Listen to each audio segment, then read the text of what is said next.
Se ve mi pantalla, ¿verdad? Ok, ok. Antes de empezar le voy a contar algunas cositas interesantes. Ok. Acá si ustedes ven en mi descarga, van a ver, este dice que Basic M6502. ¿Se ve eso? Acá. Sí, sí. Ok. Bueno. Em, la historia empieza así. Cuando, cuando, ¿cómo inicia más o menos el tema de las computadoras personales? Lo que les voy a contar. Y le voy a contar sobre este Basic también. Ok. Y en toda la historia tiene que ver Bill Gates, porque Bill Gates es uno de los precursores de la informática. Ustedes ya saben lo que es el sistema operativo. Ahora, pero hay algunas cositas que están inmersas dentro de su propia historia. Ok. El señor tuvo la suerte de entrar en un colegio donde en el colegio ya había sistemas informáticos. Ok. Pero en aquella época las My Friend eran las que habían en ese entonces, ¿verdad? Entonces, no había todavía las computadoras personales. ¿Ok? Y dentro del colegio él ya tuvo el privilegio de poder interactuar a distancia con ciertas My Friends. Creo que 3 años, 3 años el colegio estuvo y después no pudo más solventar. Y uno de los padres después solventó el que pudieran tener dentro del colegio donde él estaba el sistema operativo, acceso a las MyFriend. Más o menos en 1975 empieza a fabricarse el primer circuito. En 70, 75 más o menos empieza a fabricarse el primer circuito de lo que es el microprocesador. Porque antes existían los circuitos lógicos, pero era muy grande en comparación para hacer un procesador. Entonces era inviable por ese entonces hacer una computadora personal. Entonces no había, pero ya existía la idea de que eran muy grandes las computadoras y se necesitaba algo mucho más pequeño para los hogares y para las empresas, ¿sí? Pero más para los hogares, algo más pequeño, ¿sí? Entonces la idea estaba, pero todavía la tecnología no acompañaba eso. Cuando Intel crea su procesador de 4 bits, entonces la gente empezó a soñar sobre eso. Pasaron el tiempo y de 4 bits llegaron a 8 bits. Y con 8 bits se abrió todo el campo eh, de lo que es la computación personal. Empezaron a ver las primeras empresas que fabricaban computadoras, pero las computadoras que se fabricaban a nivel personal eran muy básicas. Eh, Todos conocen lo que es el Arduino. Más o menos una placa así, donde solamente puedes interactuar prendiendo o apagando cosas. ¿Okay? La computadora de aquel tiempo, ¿verdad?, era más o menos de ese estilo. La primera computadora así que la gente tuvo acceso es de una marca que se llama Altair, ¿verdad? Y Altair fue la que fabricó la computadora en sí, donde tenía ya un microcontrolador, un microprocesador integrado. Y ese justo eh, para masificar se vendía por partes en una revista que se llamaba Popular Electronics. Y todos los que tenían acceso a esa revista podían obtener por partes primero la placa, después los componentes y se armaban su mini computadora. ¿Okay? Entonces, en aquel momento había muchos aficionados o que soñaban tener una computadora o crear una computadora personal. Entonces, ellos se reunieron en un grupo que se llamaba Homebrew Computer.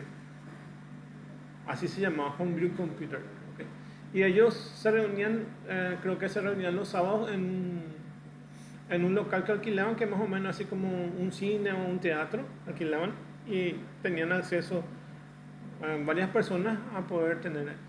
De entre las personas destacadas que estaba Bill Gates, Steve Wozniak y Steve Jobs y otras personas. ¿Okay? El que era muy inteligente y el que manejaba electrónica muy bien era Wozniak, que es el compañero de Steve Jobs que crearon las Apple. ¿Okay? Entonces ellos dos se unieron y formaron después la empresa Apple. Lo que llegaron a aprender juntos, pero ya hacían ya proyectos. eh, el que primero hizo el plano de una computadora fue Wozniak. Wozniak hizo el primer esquema de lo que es la computadora y ya le integró su circuito de su procesador. Y no sé si le robaron a él o él compartió, pero lo que sí que todos los miembros de ese club que se reunían los sábados tuvieran acceso a los planos como él hacía en la computadora. ¿Okay? Entonces, eh, muchas personas que llegaron a ver el planito pensaron en lanzarse comercialmente, y ahí aparecieron empresas como Atari, la misma Apple y otras, Amiga, ¿okay? Que eran computadoras de aquella época, y todo gracias al planito que había construido Wozniak y había compartido con el resto. Pero había un pequeño problema, todo funcionaba bien porque tenían el hardware, ¿okay? Pero no tenían todavía el software. Tenían ya la computadora, pero no tenían el software. Entonces, Bill Gates no era tanto de construir el hardware, era más bien de construir el software, porque desde el colegio ya tenía esa formación. Justo más o menos cuando formaba ese home group, el home group computer, el grupo, también él estaba en la universidad y tenía acceso a los recursos de la universidad. En aquel momento apareció el procesador de Intel, que es el 8080, que era de 8 bits. O sea, desde los 8 bits es la plataforma con los cuales se distribuyó la computación personal. Entonces, había creado eso. Y él su idea era construir el primer sistema operativo para el Altair, porque el Altair tenía unas llavecitas que prendías y apagabas. Y ahí hacía la álgebra de Boolean o las operaciones básicas de informática. Sí, los circuitos lógicos, ¿verdad? Y ahí armaba falso, verdadero, y se iba armando así el circuito, ¿verdad? Y no era nada práctico prender y apagar unas llavecitas. ¿Okay? Y eso es lo único que hacía en la computadora. Entonces Bill Gates, Paul Allen, que eran compañeros del colegio y después ya de la universidad, dijeron: vamos a hacer el sistema operativo para el Altair. Entonces usaron los recursos de la universidad donde estaba y empezaron a fabricar el sistema operativo. Muchas personas ya tuvieron la intención de crear eso, pero el que realmente hicieron es Bill Gates y Paul Allen. Paul Allen se fue y le mostró a la gente del Altair, no me acuerdo la empresa cómo se llamaba, ¿okay? Y le funcionó su BASIC para ese Altair. Fue el primer sistema que funcionaba, no un sistema operativo en sí, pero el primer BASIC que funcionaba como si fuera un sistema operativo dentro de esa máquina. Y desde ahí la gente empezaba a escribir sus programas para las computadoras de aquella época. Y después se masificaron también los sistemas operativos y las mini computadoras. ¿Okay? Bueno, en ese mismo momento Wozniak creó su máquina, entonces después se desapartaron todo el homebrew. Una vez que todo el mundo se dio cuenta que era una mina de oro lo que tenían, y todo ellos tenían su planito, entonces cada uno se fue a su casa a fabricarse su propia computadora. ¿Okay?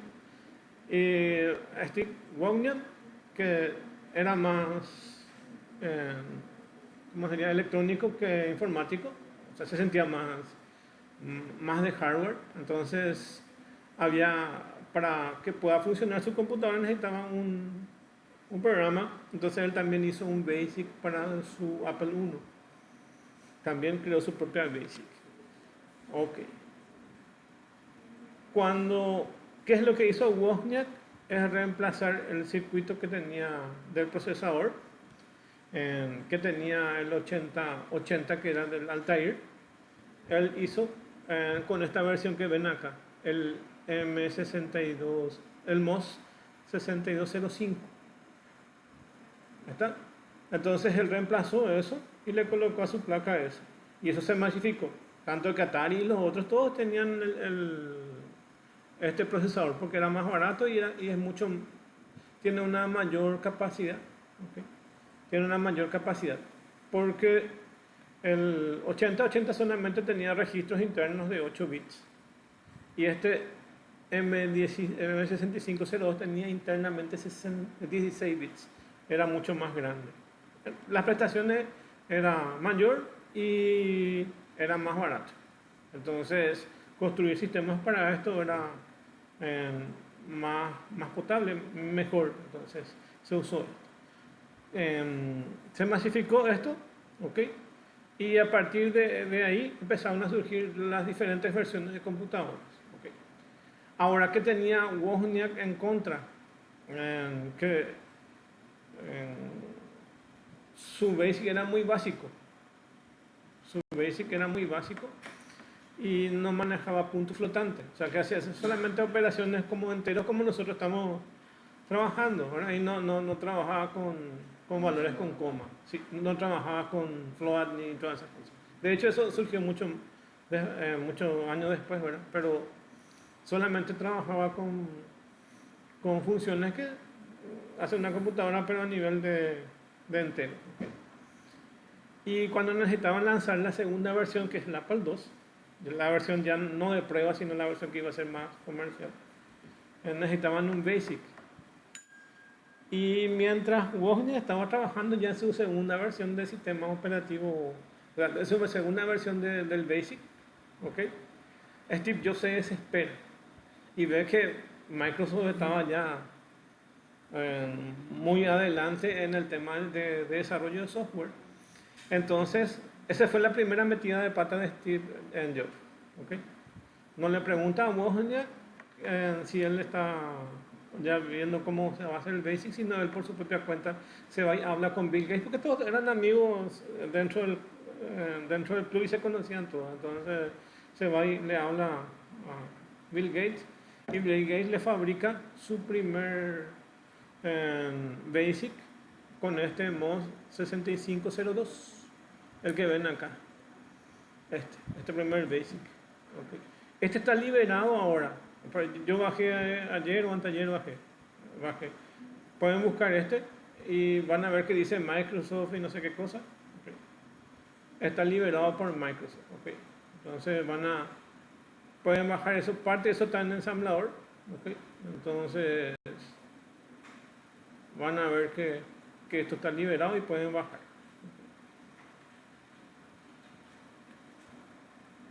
Cuando Microsoft ya le crea el sistema operativo, entonces ya ocurre el primer lazo entre la gente de Apple y Microsoft. Que saben ustedes la historia que después de X años le siguió fabricando software, inclusive le siguió fabricando herramientas que no tenía la Apple, cuando ya era gráfico inclusive, ¿okay? Le siguió fabricando. Pero ustedes después ya saben que Microsoft le comió toda la idea a Apple, ¿verdad? Pero más o menos en los inicios ya ocurrió eso. Este M6502 es muy bueno.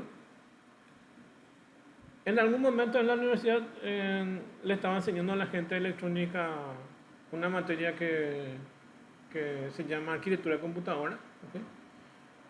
Y me pareció interesante. Yo no sabía muy bien, ¿verdad? Y me fui generalmente a los documentos del Homebrew Computer. Van a encontrar luego muchos tutoriales del Homebrew Computer porque son los inicios de la computación. Y cuando ustedes hoy ven una computadora ya moderna, encuentran todo en un solo circuito, todo bien integrado. Entonces puedes desmembrar eso, es muy difícil. Entonces se tienen que ir a épocas de los inicios de la computadora para saber más o menos cómo funcionaba. Lo que yo le di a los alumnos era un emulador de este M6502 y le mostraba cómo se hacía el assembler de la 6502 y del 8086. ¿Ok? En ese mismo momento había encontrado también código que ya estaba compartido, pero de lo que es de IBM. IBM es la que creó la primera computadora, que es IBM PC, y después todo el rollo empezó a clonar. ¿Okay? Y dentro de eso venía el BIOS. El BIOS original, el que venía con las computadoras PS2, tenía dos formas de trabajar. ¿Okay? Dentro de su ROM tenía un software que si tenía el sistema operativo se arrancaba el sistema operativo. ¿Y qué es lo primero que tenían las mini computadoras o las primeras computadoras, incluyendo las Commodore? ¿Qué tenían todos? Tenían el BASIC. Entonces, esa misma ROM, si tenía el sistema operativo, que arrancaba el sistema operativo de DOS, que era lo que había en aquella época, ¿verdad?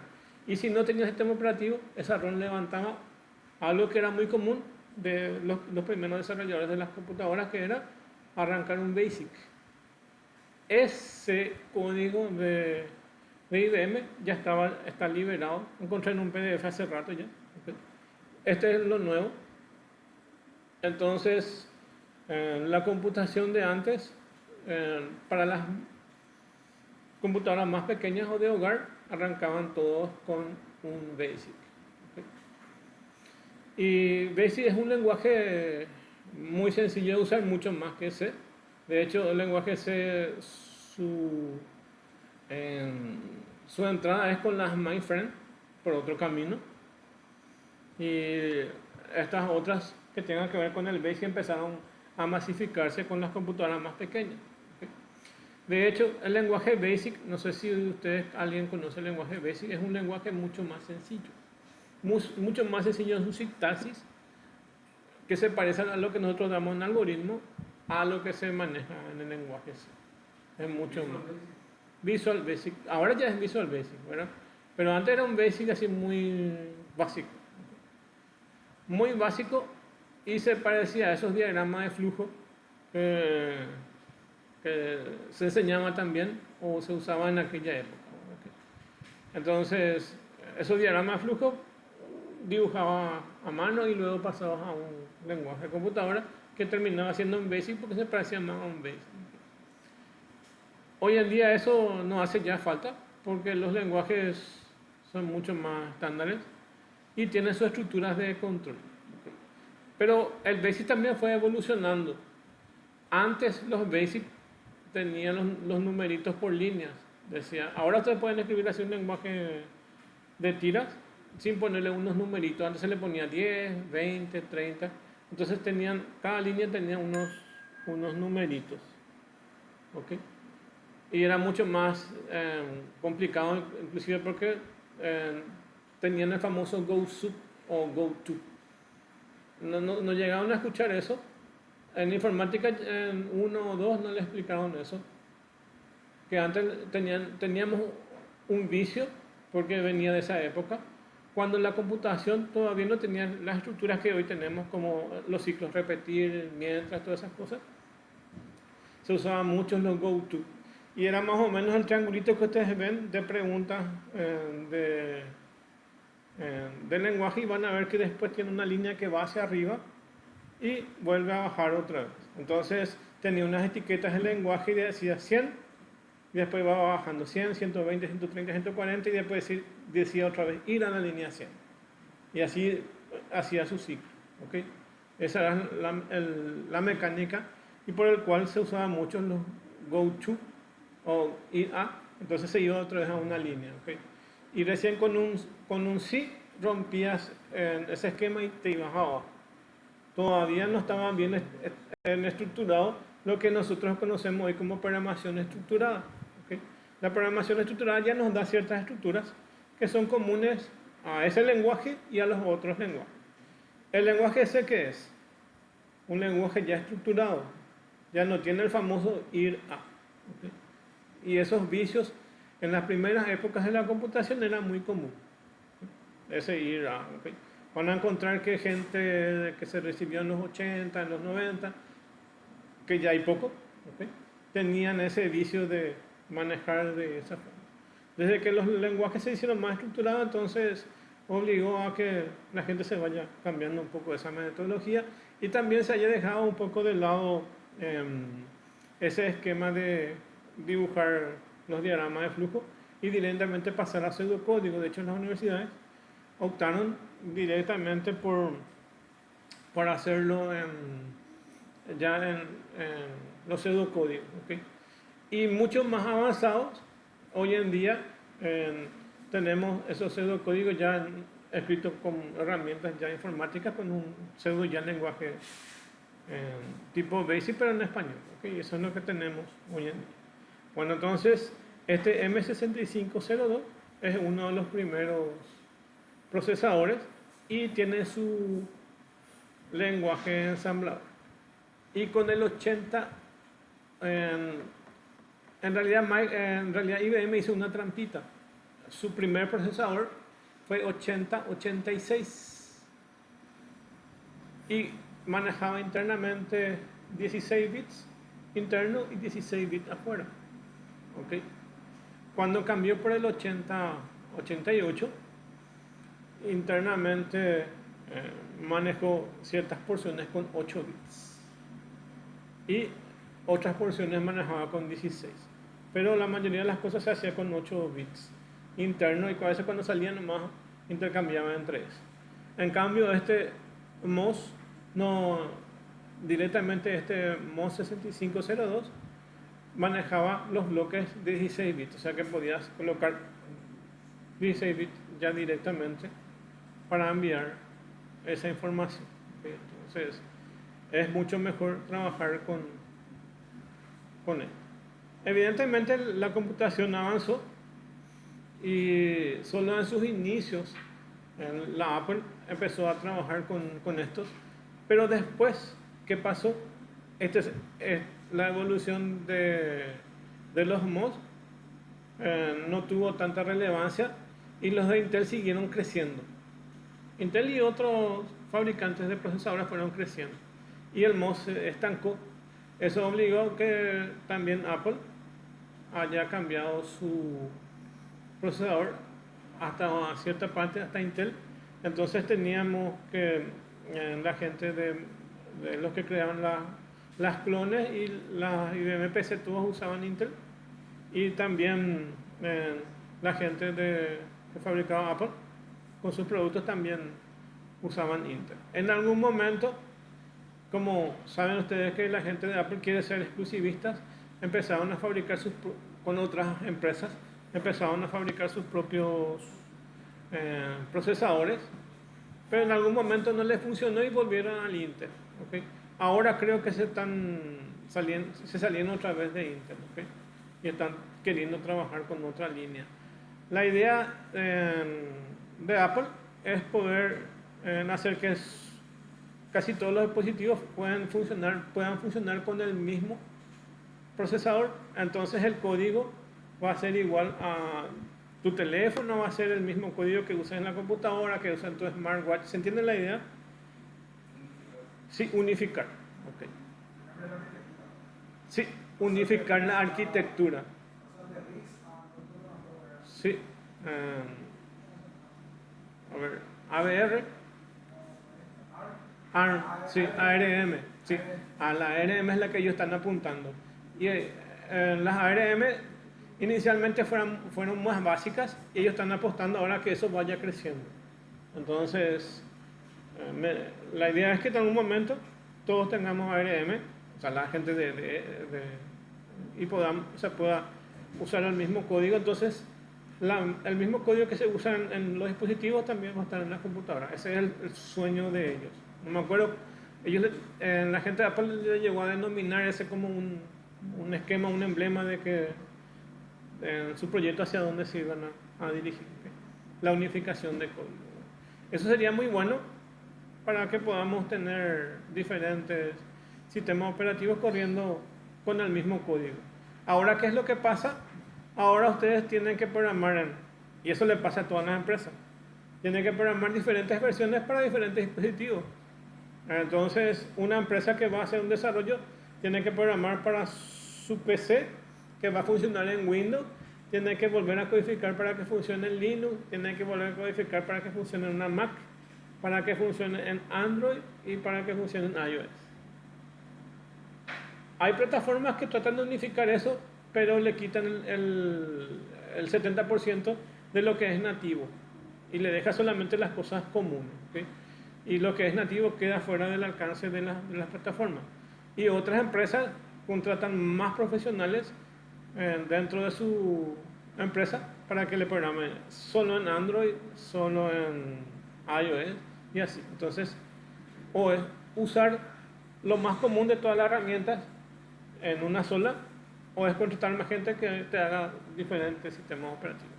Y no son compatibles a veces en ninguno. O sea, vos querés hacer algo y te funciona en uno, pero por algún motivo no te funciona en otro. Entonces, es más complicado eso. Entonces, económicamente también es un mayor esfuerzo para las empresas crear para diferentes plataformas. Hasta que en algún momento se unifique, por lo menos esa es la intención. ¿Okay? Bueno, vamos a empezar ya la clase entonces. Van a bajar aquí los materiales que vamos a ver. Vamos a volver al tema de ordenamiento y búsqueda. Entonces lo primero que voy a abrir este ordenamiento y búsqueda y voy a empezar a escribir. Antes del examen ya estuvimos viendo lo que es búsqueda binaria, ¿okay? Y vimos así, lo que es ordenamiento, burbuja, ¿okay? Pero vimos muy rápido porque no había ya tiempo, ¿okay? Y ahora vamos a ir más lento, ¿okay? Y está grabado eso para que puedan entender después, ¿okay? Y vamos a describir más lento esto para que se entienda, ¿okay? Le llaman ordenamiento burbuja porque simula las burbujas que van desde el fondo de un envase hasta la superficie, ¿okay? Y ustedes, si ustedes más o menos se imaginan cómo son las burbujas, se van unas adelante y después le siguen otras atrás y después le siguen otras. Entonces todas las burbujas van subiendo, ¿okay? Y por eso se le llama burbuja, porque todos van subiendo. Y en el ordenamiento de burbuja más o menos tienen ese mismo comportamiento. Ustedes van a ordenar una vez, pero no va a quedar totalmente ordenado. Van a tratar de hacer n veces el ordenamiento hasta que esto quede ordenado, ¿okay? Por definición, a ver si es que puedo por definición, van a encontrar en algunos materiales, van a encontrar que el tiempo que tarda en hacer una búsqueda o ordenamiento es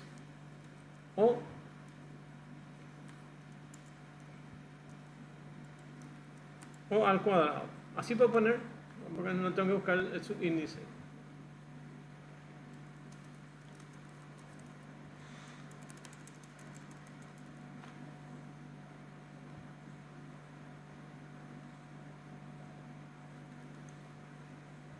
¿Ahí se entiende? ¿Ok? O al cuadrado. ¿Okay? ¿De dónde viene esa definición? Y van a encontrar en algunos materiales, si buscan en internet o si buscan en algún libro en una biblioteca, van a encontrar que se llama O al cuadrado, refiriéndose al tiempo en que tarda en hacer un ordenamiento y una búsqueda desde los sistemas más básicos. ¿Okay? ¿Y de dónde sale esa definición? Sale que necesitan dos ciclos for i y for j para hacer el ordenamiento. Entonces necesitan recorrer n por n, porque este va desde i igual a, para hacer más fácil me pongo 1 hasta n el recorrido, y este otro puede ir desde j igual 1 hasta n. por i igual a 1 hasta n, y esto está anidado, está así. Entonces se van a dar cuenta que recorre desde 1 hasta n y luego vuelve a recorrer 1 hasta n.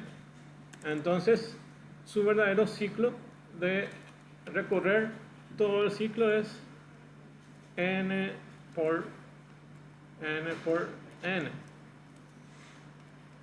o sea, n al cuadrado. Entonces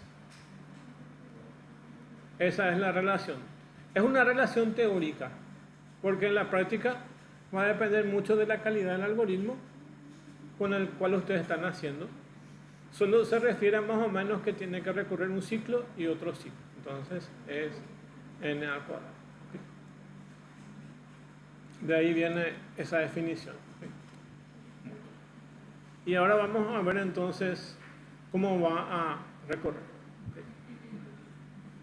Cómo va a recorrer. Si ustedes se fijan, tenemos un vector de 1, 2, 3, 4, 5 elementos. ¿Ok? Y nosotros vamos a ordenar de menor a mayor. O sea que este 4 tiene que ir aquí y este 0 tiene que venir aquí. ¿Ok?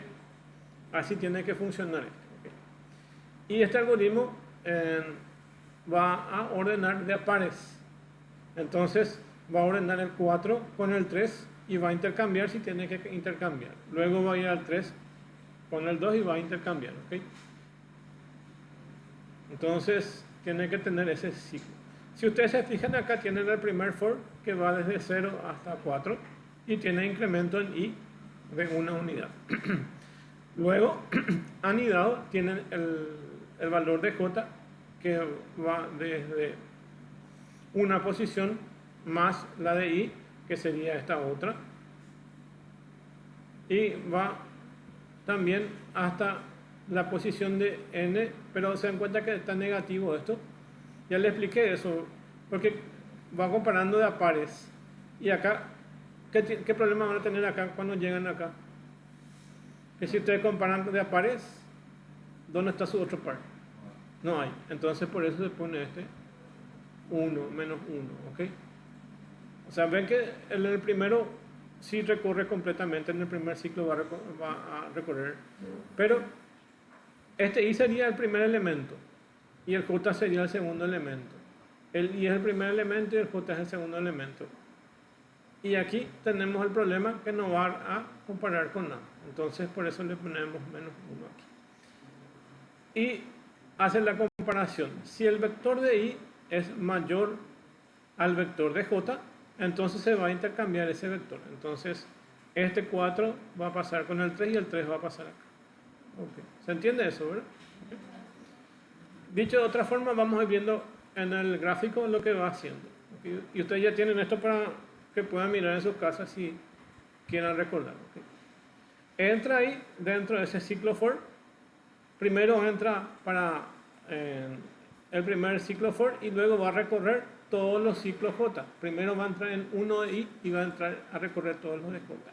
Y va a preguntar si el vector de i es mayor al vector de j. Este es i y este es j. I y j. Y preguntan, i vale 4. 4 es mayor a 3. ¿Qué es? Entonces, ¿qué va a pasar? I versus j es mayor, ¿verdad? Entonces, ¿qué va a pasar? Se va a intercambiar. ¿Se entiende ahí, verdad? Ahí estaba. El 4 y el 3. ¿Ok? ¿Y qué tiene que hacer ahí? En intercambiar, tiene que pasar un lado a otro y el otro. ¿Okay? Entonces, el resultado es que va a cambiar el 3 y el 4. ¿Se ve ahí? Originalmente van a comparar esta posición con esta. Y 4 es mayor a 3, es mayor, ¿ok? Entonces, ¿qué va a pasar? Se va a intercambiar. Va a ir y va a quedar el 3 y el 4 ahí. ¿Está? Sí tiene auxiliar, solamente que está metido nomás dentro de dentro de una función ustedes no vienen. Sí o sí tienen que tener auxiliar. ¿Okay? Eso que ya vimos en la clase pasada que necesitan auxiliar, se usa ahí. Solamente que está metido nomás dentro de una función. Eso. ¿Okay? Y ahí se coloca el 3 y el 4. Después vamos a comparar el 4 con el 2. ¿Y acá qué pasa? ¿4 es mayor a 2? Sí es. Entonces, ¿qué va a pasar? Se va a intercambiar. Entonces, 4 con 2 y el 2 pasa ahí y el 4 pasa ahí. ¿Se entiende eso, verdad? Ok. Después vamos a la posición siguiente. Siempre es de a pares. Siempre es de a pares. Luego va a ser el 4 con el 1. 4 es mayor a 1. Sí, entonces, ¿qué va a pasar ahí? Se va a intercambiar.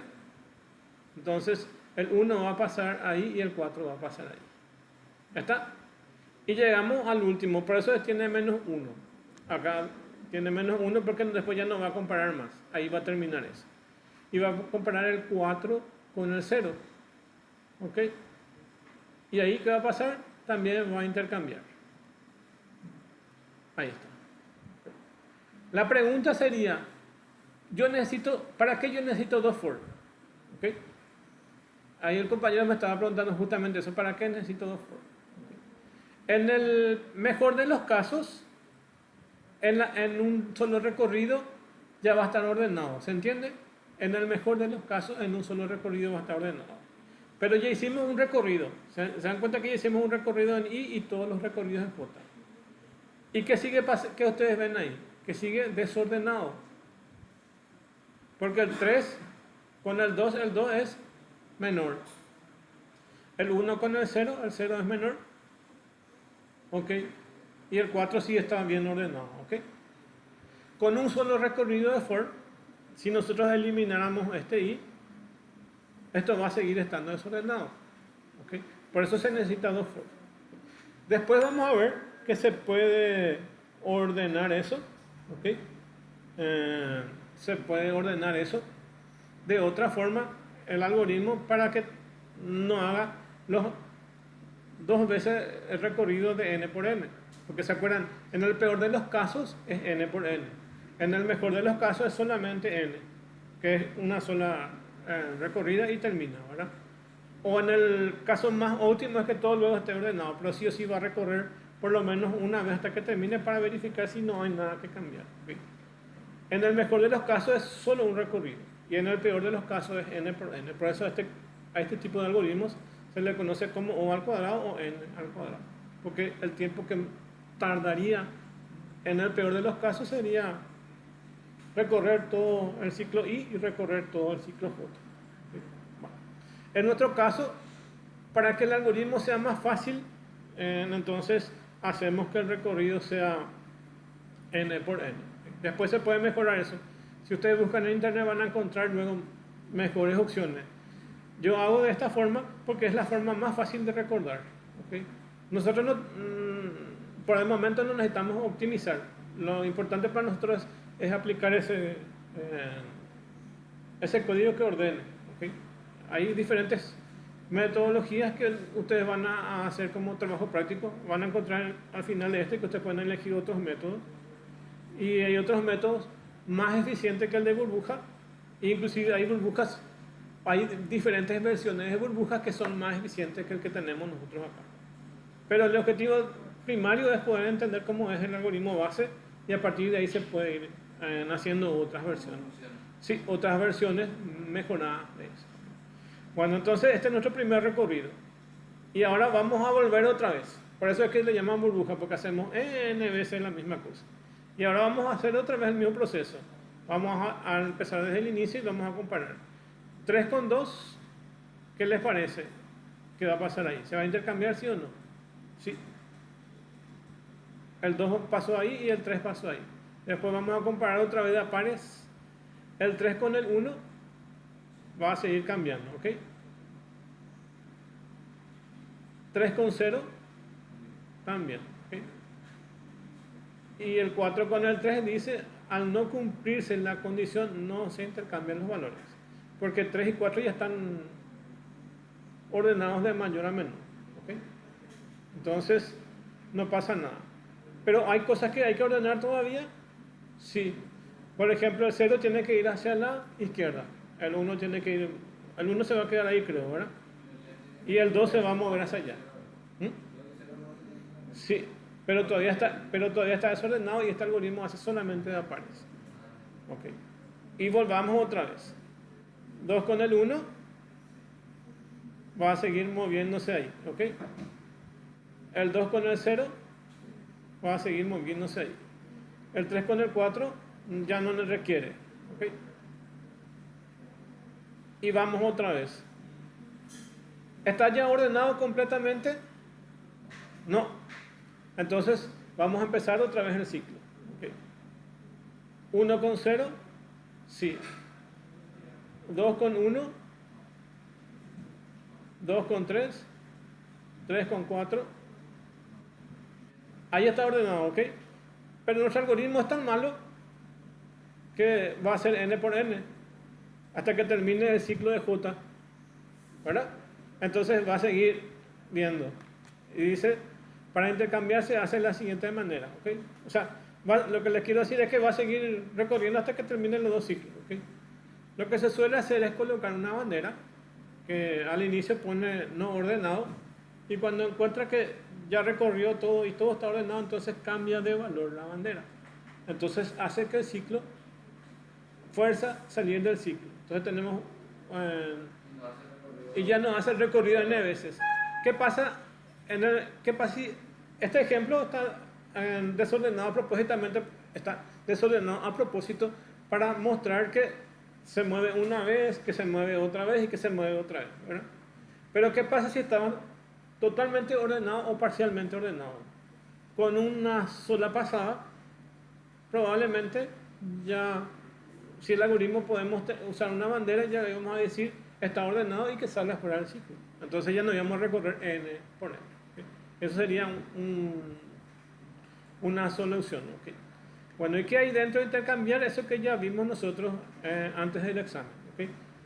Que para mover un valor de entre dos casillas que vamos a utilizar, entonces lo que hacemos es en intercambiar pasar la posición de este vector de i y este otro vector de j. El resultado es que intercambia i con j. ¿Okay?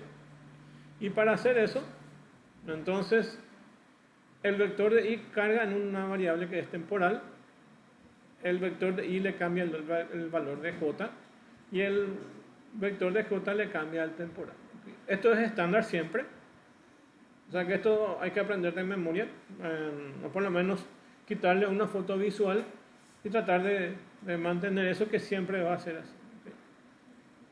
Esto es siempre así. Hay otras formas de poder realizar el intercambio, ¿ok?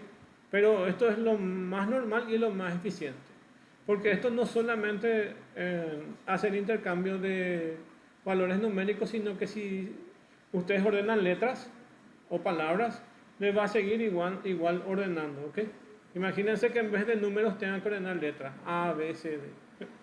Entonces este algoritmo sirve igual para números como para letras. Porque hay algoritmos que solamente sirven para calcular con valores numéricos, pero acá esto es lo más general para esos casos. Inclusive si se van a algo mucho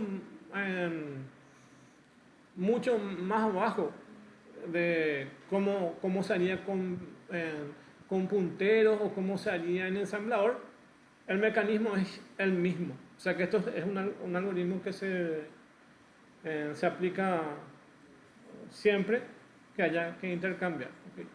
Las herramientas que ustedes usan como el lenguaje C o como otros lenguajes probablemente lo hagan en ensamblador o nivel más abajo o en punteros, ¿okay? Para optimizar en tiempo y en recursos. ¿Okay? En tiempo porque manejar a nivel de más bajo nivel es más rápido. Y si maneja punteros como en el caso del lenguaje C o C estándar, es manejar directamente el área de memoria de donde están esos valores y lo va a hacer de forma mucho más eficiente y más rápida. ¿Okay? A nuestro nivel, que es un poquitito más alto, es trabajarlo de esta forma. En el lenguaje C van a encontrar una función que se llama swap. A ver si puedo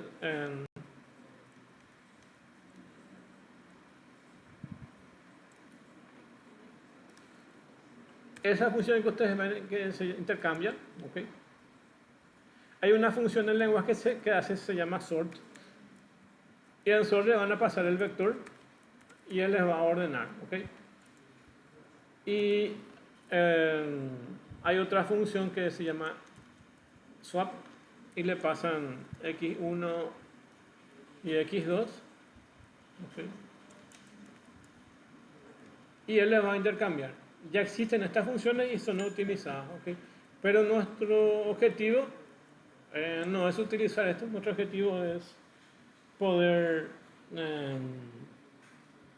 poder crear nuestras propias funciones de ordenamiento y de intercambio. Nosotros en realidad en vez de sort, nosotros vamos a hacer ordenar y en vez de swap vamos a hacer intercambiar. ¿Ok? Nuestras propias funciones. Bueno. Eso es con respecto a esa parte. Entonces tenemos ahí. Y después está la búsqueda binaria, pero vamos a terminar primero el tema de ordenamiento. Y vamos a usar este archivo. Este archivo se llama... A ver. Ordenamiento es un archivo que tienen ahí para bajar. Este archivo que se llama ordenamiento doc, vamos a copiar ese y vamos a llevar a ejecutar eso en el lenguaje C. ¿Okay? Vamos a copiar todo y vamos a ir viendo otra vez el código que tiene eso.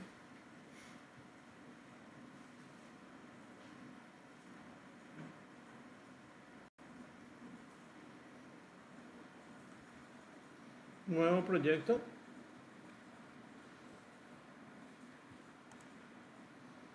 Le pueden llamar ordenamiento.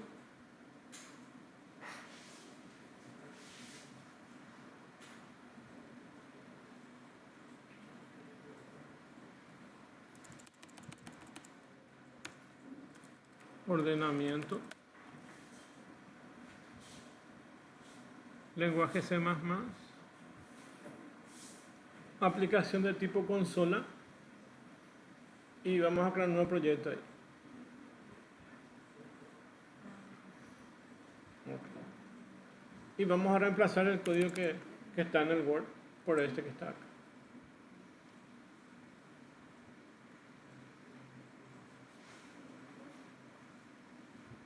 Podemos compilar y ejecutar por si no haya errores.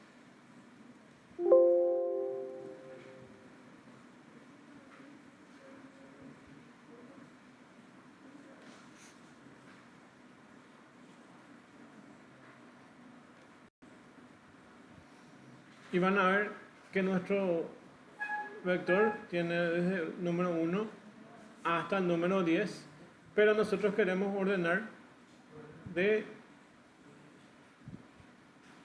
mayor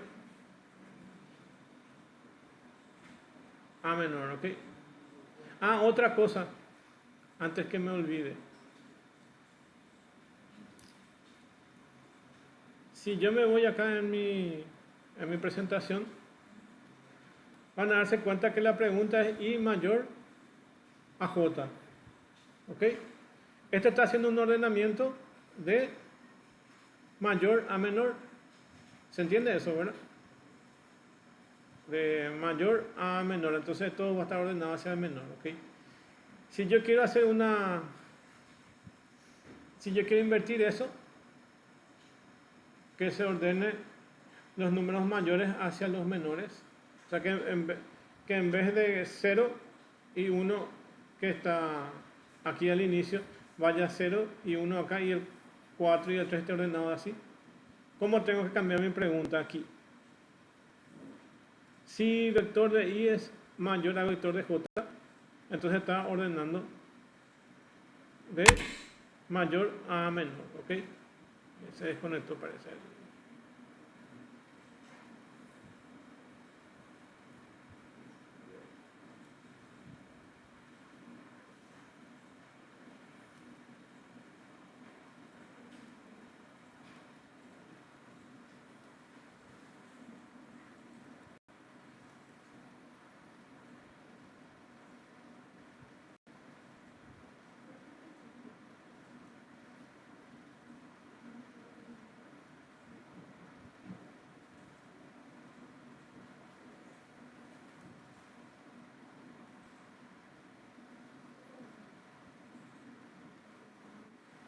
Bueno, lo único que tienen que hacer es tienen que cambiar este, que está de mayor a menor, por... A ver,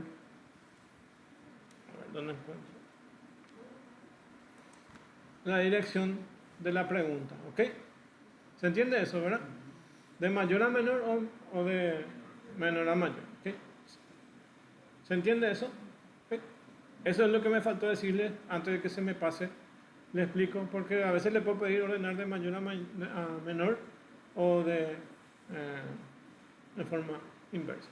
Entonces, sí, así estaba, ¿ok? Eso es lo único que tienen que hacer aquí con el vector de IJ. Tienen que cambiar la dirección. Solo eso cambia y funciona el mismo algoritmo, ¿ok? Sí, va a ordenar de forma inversa, ¿no? ¿Ok? Acuérdense de eso. Ya no, el algoritmo es el mismo. ¿Ok? Entonces, tienen ahí. Y ahora volvemos a nuestro código entonces. Voy a explicar eso y después para que prueban. Bueno, tenemos nuestro include. ¿Cuántos elementos tenemos? 10. Vamos a ir a ordenar el vector, que es la parte más principal. Y ven acá que tiene dos for. Voy a acercar a esta ahí.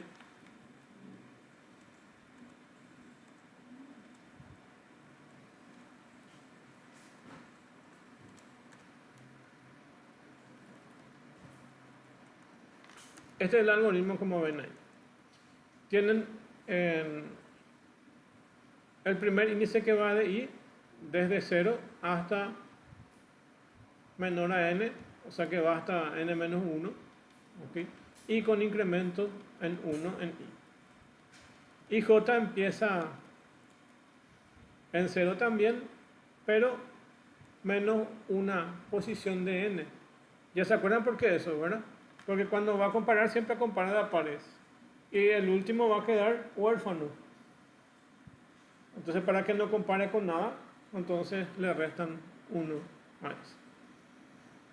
Y su incremento va a ser en j. ¿Okay? En este caso, ponen, si vector de i es mayor a vector de j, entonces va a intercambiar. Ya saben que lo único que tienen que hacer es cambiar de mayor a menor o de menor a mayor si van a cambiar el orden de ordenamiento, que es esto que está acá. Si ocurre esta condición, entonces va a intercambiar el vector de i con el vector de j. Ok. Que es parecido más o menos a lo que ustedes estaban viendo en el PowerPoint. Entonces ustedes estaban viendo algo por el estilo, pero este es como debe ser. Bueno, en el ciclo principal van a darse cuenta que creamos un vector. Sí, intercambiar se llama. ¿Se acuerdan que yo le dije que se llamaba swap? Okay. El que está en una de las librerías del lenguaje C. Okay.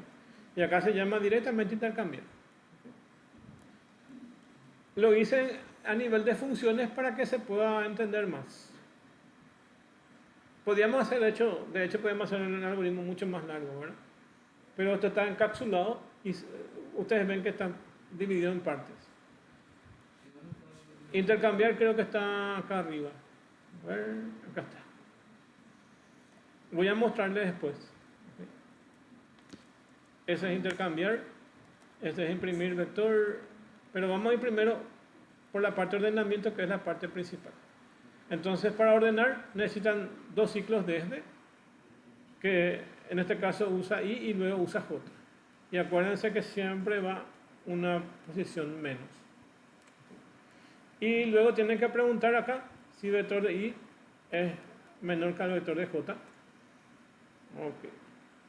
El vector de i tiene una posición y el vector de j tiene una posición más 1. Y así siempre va comparando.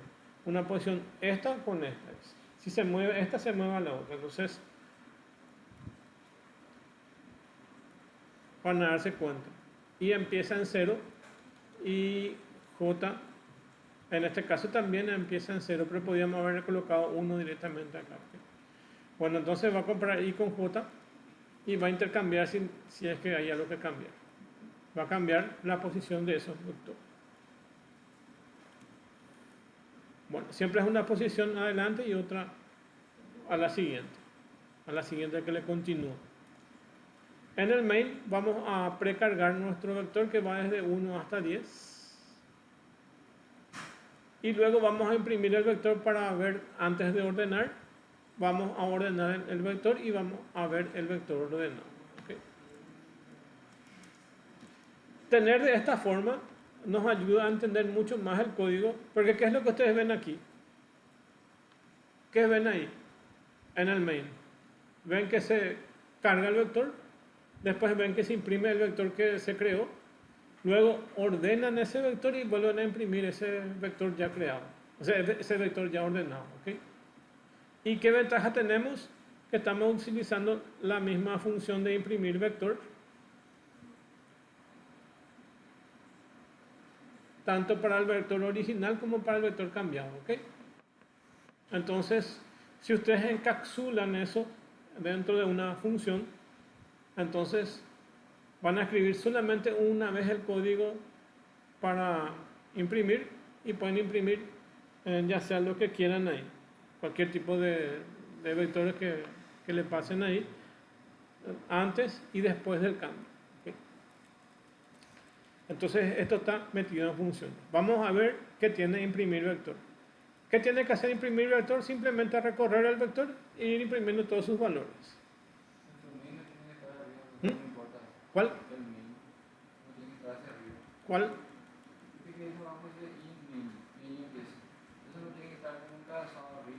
No, porque ya tenemos funciones acá arriba. Okay. Tenemos funciones. Si no, tenemos que usar prototipo y acá debajo. No estamos usando librería nosotros mismos estamos creando nuestro propio código. O si no, meten en una librería si les molesta demasiado ahí. Okay. Bueno, entonces imprimir lo único que tiene que hacer es recorrer un ciclo que vaya desde 0 hasta la cantidad de elementos que tiene, incrementan 1 y ponen el code del vector. Imprimen el vector de I y separan con esta T. Esta T es un tap de tabulador. A ver, todos le dan un tap y se va a inventar una X cantidad. ¿Okay? Y luego le ponen un enter cuando termina eso. ¿Okay? Entonces, este hace esto que ven aquí.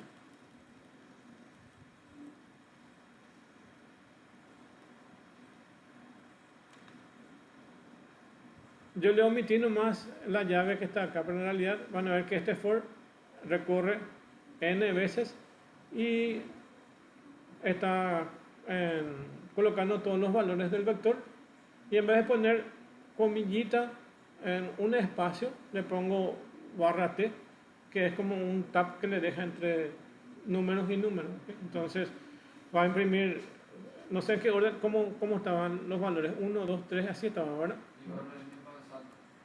Sí, y cuando termina eso le da un salto. Va a imprimir los valores 1, 2, 3 hasta 10 y cada uno de esos con un tab y va a dejar una separación. Porque si no tiene esa separación, ¿qué va a pasar? Se va a juntar el 1 con el 2 y va a ser una línea larga en números. Ustedes pueden hacer con unos espacios, dejar un espacio ahí en vez de este tab, o directamente aprovechar. Acá pueden hacer directamente un espacio que dé lo mismo y van a tener un pequeño espacio.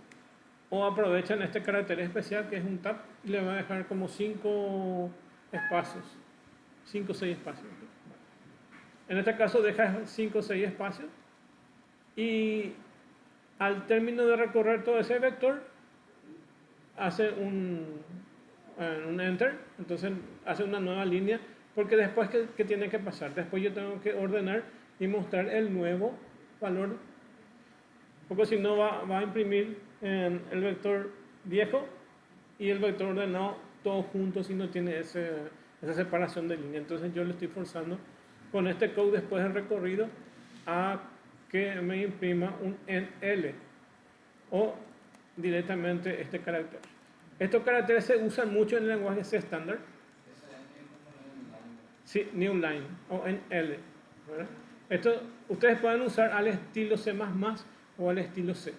Es tan flexible que esto que ven acá es al estilo C. Okay. Entonces, tienen esas formas que tienen aquí. Okay. Bueno, entonces, en realidad lo que hace es, si ustedes se fijan ahí en la impresión, imprime el vector antes de ser ordenado. Y luego vuelve a usarse la misma función para imprimir el mismo vector, pero ya ordenado. Okay. Algo que no les mostré es que en realidad yo voy a definir mi vector dentro del main. Entonces este es válido solamente dentro de ese main. Okay. No está como global. ¿Se dan cuenta? ¿Por qué no está como global? Porque yo no definí fuera de esto. Está como local dentro de este, dentro del main. Okay. Entonces yo tengo que pasarle parámetros a cada función para que él reconozca y pueda trabajar. ¿Se entiende eso, verdad? ¿Y cómo le paso como parámetro? De esta forma. Le cargo vector acá y vector acá. Entonces, a esa función agarro todo ese vector y le paso. Todito eso y le paso. Y le paso. A cada uno le voy pasando eso. Y si se fijan dentro de la función, van a darse cuenta que tiene un asterisco.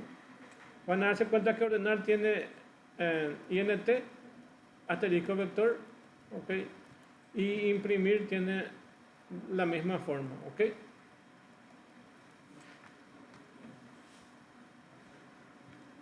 Hay algo que vamos a tener en cuenta, que viene del C estándar, que probablemente en otra clase les cuente, o sea que les muestre, ¿okay?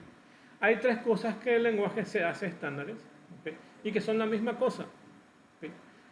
Uno son los punteros, otros son los vectores y otros son la cadena de caracteres. Traten de recordar eso, que son la misma cosa para el lenguaje C, pero se puede trabajar de diferentes formas. Pero internamente él los maneja como si fueran la misma cosa. Vectores, cadena de caracteres y punteros. ¿Está? Se van a recordar eso, ¿verdad? No para esta clase, sino para el futuro, por si es que necesitan trabajar con lenguaje C. Recuérdense que pueden trabajar como vectores, punteros o cadena. Hay un libro famoso de los creadores del lenguaje C que se llama Kernighan and Ritchie, y ahí casi el 70% del libro, de ese libro base, Kernighan and Ritchie. Ritchie se escribe, algo así es. En ese libro base, el 70% del libro explica cómo se usa los punteros, cómo se usa la cadena de caracteres y se usan los vectores para explicar que son las tres cosas iguales. ¿Okay? Acá yo ya les digo así directamente que las tres cosas son iguales. Fíjense que lo que estamos haciendo es pasar este vector como puntero, pero internamente estamos trabajando como vector. Yo podría haber trabajado como puntero acá o como cadena de caracteres, ¿okay? Pero aquí es la misma cosa. Yo puedo nombrar ahí en la cabecera como puntero y después uso como vector. Y acá el asterisco es puntero. Y está apuntando al primer elemento de ese vector. O sea, está apuntando a este 1 que está acá. Y a partir del 1 puedes ir incrementando y recorriendo ahí. En este caso estamos usando operaciones con vector, pero le pasamos la cabecera como un puntero. Y eso es siempre así. ¿Y por qué hacemos eso? ¿Ah? Porque si no, no va a tener forma de recorrer. O sea, es más complicado. No. Es el primer elemento de siempre. Cuando ustedes vean algún lenguaje que usa punteros o algún lenguaje base que tenga que ver con eso, el primer puntero, aunque haya lenguajes que no usen puntero, todos apuntan al primer elemento. Los que son de informática creo que en algún momento van a dar estructuras de datos y siempre van a darse cuenta, aunque ustedes no usen la estructura de punteros o utilicen, van a darse cuenta que el puntero siempre apunta al primer elemento y a partir de ahí empieza a recorrer. La misma cosa que ustedes recorren un vector, empiezan a recorrer un puntero. En este caso, pasamos el primer elemento. Y yo no sé si les dije que eso es para todos los lenguajes, especialmente para los de tercera generación, que eso inclusive para los de Visual Basic, ¿okay? Que existen dos formas de pasar parámetros, uno por valor y otro por referencia. No les dije yo eso, ¿verdad? Okay. Existen dos formas de pasar valores dentro de una función, por valor y por referencia. ¿Okay? ¿Cuál es la diferencia entre uno y otro? Cuando ustedes pasan por valor, ustedes hacen una copia de ese valor. O sea, si ustedes van a pasar la variable A, B y C y no utilizan una aritmética de punteros ni una aritmética de referencia de posición de memoria, lo están haciendo pasar por valor. ¿Está bien? Entonces el compilador crea una copia de eso. Y pasa una copia, ustedes pueden modificar toda esa copia y al terminar no tocan el valor original. Esa es una copia por valor. Okay. Cuando trabajamos generalmente con valores sueltos, lo que hacemos normalmente es hacer una copia por valor y muy pocas veces por referencia. Pero le explico por qué los vectores y las matrices y la cadena de caracteres sí se suele pasar por referencia, porque esta forma que estamos pasando aquí es por referencia, no por valor. ¿Cuántos elementos tiene este vector? Tiene 10 elementos, ¿ok? 10 elementos de un vector. Imagínense que crean ustedes un vector de 10.000 elementos. ¿Está? Pueden crear una matriz que tenga 10.000 elementos, ¿ok? ¿Y qué va a pasar si le pasan con copia? Van a usar excesivamente cantidad de memoria. 100.000 van a usar por un solo vector, ¿verdad? Que es el original. Y cuando entra la función, va a copiar todito eso en uno nuevo. Y 100.000 más otros 100.000 son 200.000. 200.000 para procesar datos. Y pueden seguir usando más espacio de memoria. Entonces, ¿es óptimo o no es óptimo pasar por valor? No es óptimo, ¿verdad? Si tienen 10 elementos no hay problema, pero si tienen una buena cantidad de espacio que están usando de vectores por memoria, a pasar la copia es muy ineficiente. Porque, por un lado, que tienen que van a usar excesivamente espacio en memoria y no saben si la cantidad de RAM que ustedes disponen de su equipo acepta eso. Y segundo, ¿cuánto va a tardar en poder copiar esos valores? Va a tardar un X tiempo que no sabemos, ¿verdad? Entonces, es lento en procesar y también ineficiente en el uso de memoria. Por eso es que se pasa por referencia, ¿ok? Algo muy importante que les va a servir inclusive para la gente que quiere hacer cosas con Visual Basic. ¿Cuál es el lenguaje base para programar básicamente en Windows? El primero era el lenguaje C y después vino C# y el resto, ¿verdad? Pero las DLL que usa internamente el sistema operativo y el lenguaje C, todos están hechos en base al lenguaje C. Y todos tienen la estructura del lenguaje C. O sea que se reescribió el lenguaje C para hacer Windows. Así que se reescribió el lenguaje C para hacer la versión de Linux, ¿ok? Entonces también se reescribió este lenguaje que ustedes ven acá. Se volvió a reescribir para que pueda soportar Windows. Entonces, al escribirse el lenguaje C en el lenguaje nativo de C, que se llevó a Windows, se llevó toda la estructura interna, cómo se maneja todo, incluyendo los vectores, esto pasar por referencia y por valor. O sea, todo lo que le estoy explicando ahora es todo lo que utiliza Windows. ¿Okay? Cuando se hizo el Visual Basic, se hizo pensando en otra forma. Y ahí también el Visual Basic pasa por valor y por referencia. ¿Okay? Cuando ustedes van a pasar una cadena de caracteres que Visual Basic lo maneja por valor, ustedes lo tienen que convertir a por referencia. ¿Por qué eso? Porque el lenguaje es el que maneja por referencia. Y cuando ustedes hacen una variable tipo cadena dentro de Visual Basic y lo van a enviar a una DLL para que ejecute algo específico en Windows, van a estar pasando parámetros como si fuera el lenguaje C. ¿Se entiende eso? ¿Verdad? Entonces, ¿qué tienen que hacer? Tienen que hacer que sea lo más parecido a lo que se maneja en el lenguaje C, porque si no va a crear problemas. Si ustedes definen un vector en Visual Basic, él va a tratar de hacer por valor. Entonces ustedes tienen que forzar a Visual Basic a que haga por referencia. Porque ¿qué hace el lenguaje C? Con los vectores, con las cadenas. Él automáticamente trata de manejar por referencia. Entonces ustedes le tienen que decir a su código Visual Basic, esto que estoy pasando como parámetro, ahora estoy haciendo por referencia y no por valor.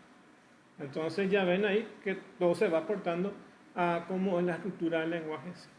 Entonces, resumiendo, tenemos que los vectores, los punteros y la cadena de caracteres en el lenguaje C son tratados de la misma forma. Y todos se manejan generalmente por referencia. ¿Okay? Entonces, ya ven acá que imprimir vector le pasa por referencia, ordenar vector le pasa por referencia, y el único caso, inclusive estas dos variables, que es intercambiar, cuando le pone este símbolo de desreferencia, está haciendo que este valor 1 y valor 2 pasen también por referencia. Porque cuando nosotros definimos de esta forma, que es lo más estándar que hacemos, definir int que le pasa un valor 1 y int que le pasa un valor 2, ¿cómo se imaginan que viene? Está pasando por valor. Allá pillamos, ¿verdad? Porque cuando es con una sola variable, él trata de hacerlo automáticamente por copia. Y como no es mucho espacio, entonces él lo va a manejar por valor si ustedes definen de esa forma. Para hacer pasar por referencia, le tienen que poner estos dos símbolos de ampersand. Y de ahí va a pasar por referencia. Sí, entonces, en vez de que se vaya a hacer una copia, va a tocar el valor original. ¿Okay? Entonces, es ahí. ¿Okay? Entonces, lo va a manejar de esa forma. ¿Okay? Bueno, y ahí, entonces, y acá hace el intercambio que ya vimos nosotros en el algoritmo, ¿verdad? Auxiliar es valor 1 es el valor 2 y el valor 2 es el auxiliar. Eso que ya vimos en el temporal, ¿verdad? Que ustedes ya vieron que tiene tres partes. ¿Okay? Y eso es lo que aplica aquí. Temporal es vector 1, vector 2 es el vector de J y el vector de J es temporal. ¿Okay? Esto es el algoritmo que hace en intercambio. ¿Okay? Solo que le llama de forma diferente. Le llama auxiliar, le llama, ¿ok? Auxiliar. Pueden llamarle temporal si quieren. Auxiliar es valor 1 es el valor 2 y el valor 2 es el auxiliar. Eso es lo que hace el algoritmo. Entonces, su objetivo es intercambiar los valores. Yo metí todo nomás en una misma línea para que puedan ver. Yo metí todo nomás en uno para que ustedes puedan copiar directamente a Iber. ¿Okay? Pero esto es lo que hace. Si ustedes le quieren llamar temporal, a esto le pueden llamar. Sí. Si quieren seguir esa misma. Esta es una variable local que le podemos llamar temporal.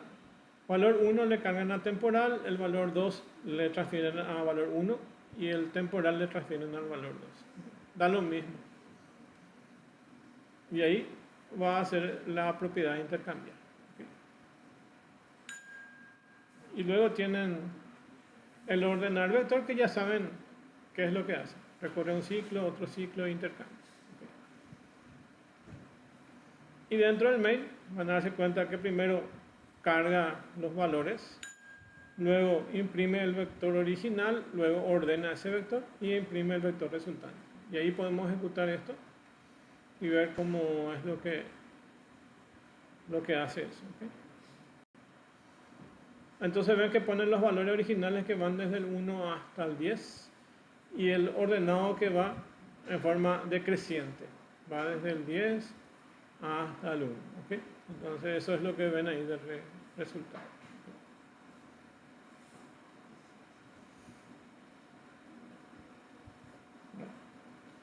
Podemos salir al receso y en la vuelta al receso vamos a ver la búsqueda binaria. ¿Okay? Y después vamos a hacer ejercicio.